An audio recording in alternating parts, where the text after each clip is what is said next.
How do you prepare a pawn sacrifice to initiate a king attack? Have you ever wondered how a simple pawn sacrifice can turn the tide of a chess game? Let's break down the steps to prepare for a pawn sacrifice aimed at launching a king attack.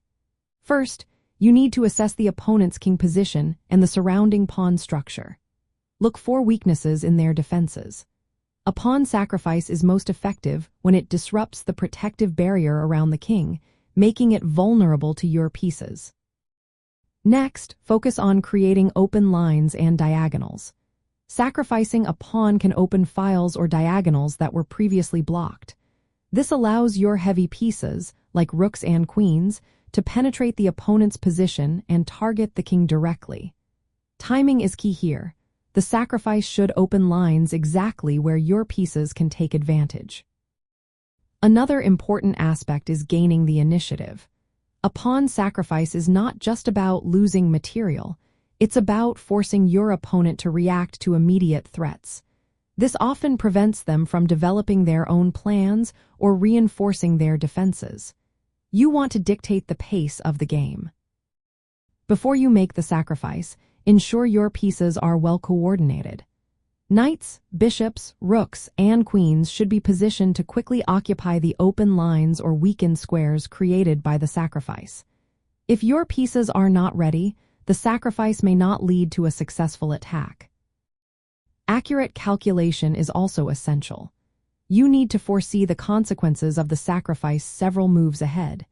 Consider how your opponent might respond and whether the sacrifice opens a clear path to the king.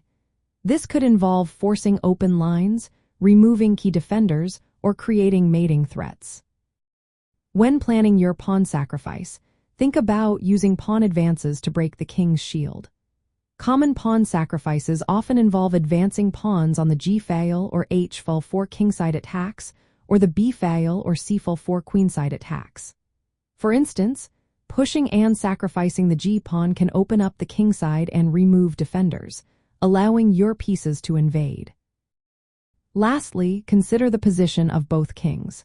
If both players have castled on the same side, be cautious with your pawn sacrifices to avoid weakening your own king's safety.